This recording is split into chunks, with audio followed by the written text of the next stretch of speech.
Welcome to Electrified. It's your host, Dylan Loomis. So earlier this morning, I tweeted out about the Russia and Ukraine situation, really just making it clear that the United States should move swiftly toward energy independence.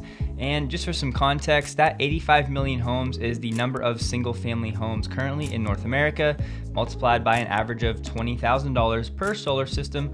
It would only cost $1.7 trillion, and when the national debt's already at $30 trillion, what's another 1.7?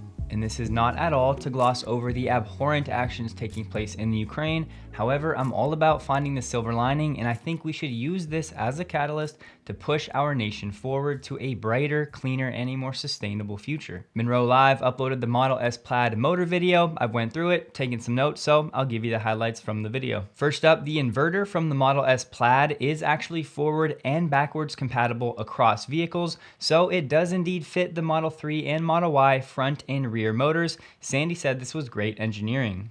Tesla uses torque vectoring in the rear on the Model S Plaid. There is no differential, so they have two motors with each motor driving one of the rear wheels. This is not like the front where there is a differential, so they can actually drive both of the wheels to avoid skidding when cornering. The highlight of the video for me was when Sandy talked about the rotor wrapped with the carbon fiber and epoxy. This really surprised Sandy. It's something he has never seen before, and when Sandy put this green paper on,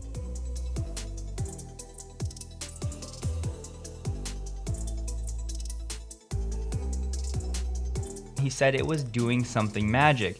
Nothing was skewed, everything was in line. He was not able to detect any pulse. Sandy said he was astounded. Once again, never seen anything like this on a high-speed, high-power motor. Sandy said, quote, Tesla invented some new physics or something. Another piece of the rotor that the team was really impressed with were these laminates, looking like the Star of David out here. They once again said never seen anything like this. These laminates actually go around the shaft, and then the magnets are glued together that are used in tandem. In total, they said there were 529 of these laminate pieces in each motor, which is a lot. Sandy said that the Gauss is phenomenal even when compared to the Model 3 or Y. Gauss, or the symbol G, is a unit of measurement of magnetic induction, also known as magnetic flux density. The team was raving about the power of these magnets in the Model S Plaid motor, saying they give much better power and torque, up to a 25% increase in peak torque and power by changing the laminate structure, these star parts around the rotor. Tesla does actually have a patent for this. And a quick aside, Munro is selling these laminate pieces right now for $100 each, and you can pay $50 extra to have it signed by Sandy. Toward the end of the video, they highlighted Tesla added another safety measure in the inverter to physically cut power in the event of an emergency, adding an extra step of safety. At the end of the video, the team did a magnet test, and the Model S Plaid had the strongest magnets, requiring 152 newtons of force on average to separate compared to the Mach-E, which came in at 82 newtons on average. The BMW i3 was 94, and the Model Y came in at 113 newtons of force. So once again, the Model S Plaid has very strong magnets. Next up, we get a new architectural filing for the owner name Horse Ranch LLC. If you're not familiar, this is a legal entity managed by the manager of Elon's wealth, Jared Burkall, and they have bought hundreds of acres near Giga Austin over the last year or so. This new filing will be for a building around 220,000 square feet, which is equivalent to about 3.8 football fields. This will be in Travis County, actually right across from the Colorado River. Some people were assuming maybe this is for Elon's new Texas Institute. I would say that's unlikely because in the filing it says this is for a new warehouse building, so maybe it's actually for something related to Giga Austin, like parts storage, battery storage, or something along those lines. The estimated cost is $11 million. Construction is expected to start June 1st of this year and be completed by June 1st of 2023. The design firm for this project is TAG International, so I looked them up to see if we could figure anything out. Unfortunately, they say in their About Us, we choose not to specialize in any particular project type, and when you actually look at the projects, you can see they have a variety of different projects that they work on. The word on the street is that so far, Tesla has produced over 1,000 Model Ys out of Giga Austin. Now, a lot of people are asking what's going to happen with all of these vehicles. Will they be sold to customers? Are they all going to be scrapped? At this point, from everything that I can gather, it's impossible to know for sure. But what I'm hearing from my sources is this. Some are long-term test vehicles for future changes in various components, of course crash tests and factory workhorses, etc. Others, however, may indeed actually be going to customers. Honestly though, things change so much every day, what's true today might not be true tomorrow. I'm sharing this because Sawyer said correct, these Model Ys will be tested, scrapped, and recycled. While that may be the case for most of them, I personally would at least leave the door open that some of these could actually be delivered to customers. And I do think there's a higher likelihood that these test vehicles coming out of Giga Austin could be delivered to customers than the ones over in Giga Berlin. Once again though, there is still a level of uncertainty around all of this, and ultimately, although 2,000 vehicles being scrapped does seem like a lot, in the grand scheme of things a year from now, it won't matter at all. This was from yesterday, but I had to share it as I've never actually seen this. Trip Chowdhury is now saying people should aggressively buy Tesla. That of course is a sentiment I can absolutely get on board with, especially right now. However, his reasoning is odd. He says Q1 2022 will be massive, citing a prior note. And then he said Tesla is the only company that has control over the central stack. Competition is clueless. Central stack could mean many things, but hearing him say the competition is clueless in a professional research note, although true, is just odd to see. Tesla has updated its support page for transitioning to Tesla Vision. I want to highlight this is a transition. There will be issues, and so for everybody experiencing phantom braking and issues with autopilot moving to vision only, I hear you. I know that it's very annoying. We just have to be patient and give Tesla time to figure this all out. Getting to the change, as of mid-February 2022, all Model S and X built for the North American market utilize Tesla Vision.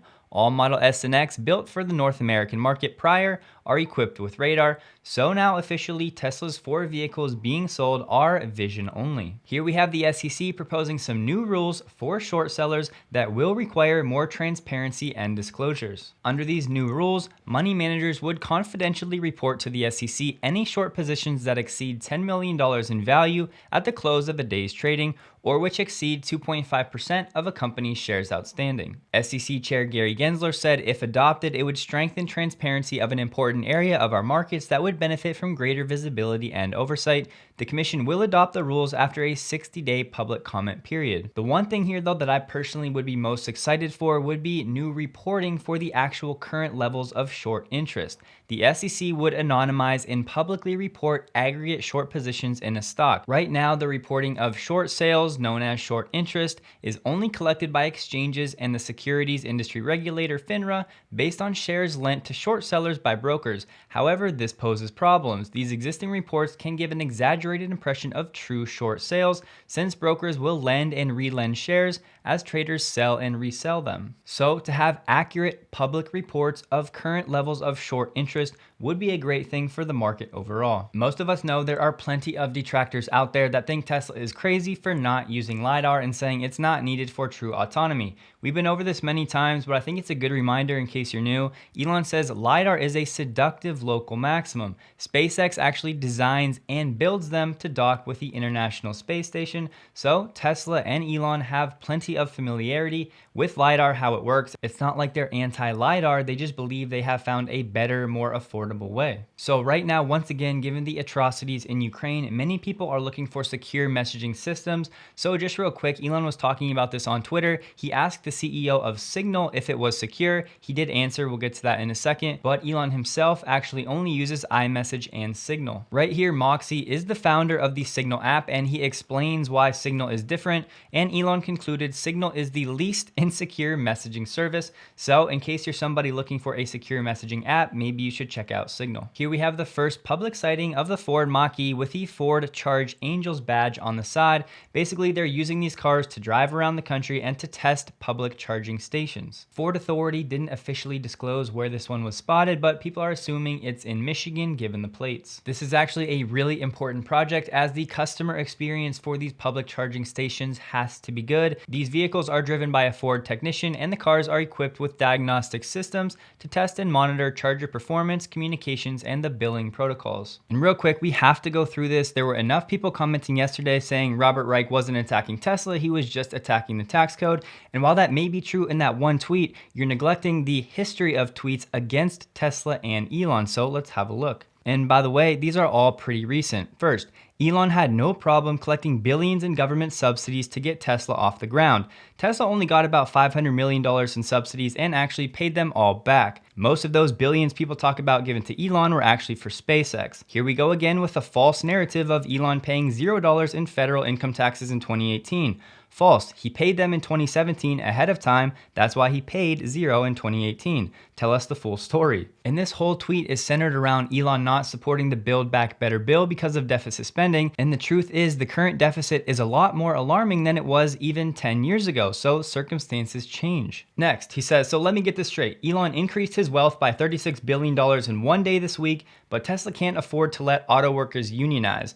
No idea what those two have to do with each other. There are plenty of good reasons that have nothing to do with Elon's wealth of why you wouldn't want to unionize, especially a company that needs to move fast like Tesla. You'll also notice that Robert never mentions when Elon's wealth decreases when Tesla stock goes down. Kind of like right now, over the last few months, his stock has dipped over $100 billion, but you don't hear him saying anything about that. And I want to stop real quick just to say, yes, I'm a fan of Elon, but I don't ever want to be a fanboy and just gloss over the negative sides of Elon. There are plenty of things that Elon says and does that I don't personally agree with. One example is giving timelines for the FSD beta. I've been vocal about that in the past. Anyway, here he goes back to the government subsidies. Once again, Tesla didn't receive billions. Most of it was SpaceX, and Tesla has fully paid all of those back. Then he goes on to talk about COVID and how there were 400 cases at Fremont. Look, there were COVID cases at every company. I don't know how this is a negative on Tesla. Yes, they pushed to open up the factory, but that's their decision. And I actually had 3 more pages of this, but this is the last one I'm going to share because as I'm going through, I realized we don't need to spend any more time here. But he said, in the middle of a pandemic, Elon became the wealthiest person on the planet. Once again, I don't know why you're faulting Elon for his success. Robert has just been clearly anti-billionaire. And he said, meanwhile, Elon repeatedly tried to prevent Tesla workers from joining a union. Once again, everybody knows Tesla is a non-union factory. So if you're an employee that wants to work for a union, you're not going to go work at Tesla. And once again, there are plenty of reasons for Elon not to want to have a union, not all of which just have to do with money. And it's Friday, so a quick look at Tesla stock, basically unchanged for the day. And I actually just saw this in my TradingView news. Ford said today it's going to halt production at its Kansas City plant for the F-150 pickup due to, you guessed it, the global semiconductor shortages. But back to Tesla stock, down about $33 per share or 4% for the week. And if we just look at the month of February, you can see the volume profile over here. So what this is telling us is that this red line is the point of control where most of the volume in this time period was actually traded, which was actually around $920 per share. So as you can see, there was a lot less volatility when there was higher volume. So as we dip down this volume profile where the bars have a lower opacity, it's actually much easier for Tesla stock to have wider swings, as it had yesterday, dipping to a low of around $700 per share, but recovering very quickly. So as always, it's just one metric, but at least in the short term, I like to see when most of the recent volume has been traded at a price level much higher than where we are trading right now. And this week, we actually had our first close below the 200-day moving average, and the last time that happened was June of 2021. And most of you guys know, for me, anytime Tesla stock is around the 200-day moving average, or especially anytime it's below, that is a time when I am trying to acquire more Tesla. That's gonna do it for today. Please like the video if you did. Hope you guys have a wonderful and a safe weekend, and a huge thank you to all of my Patreon supporters.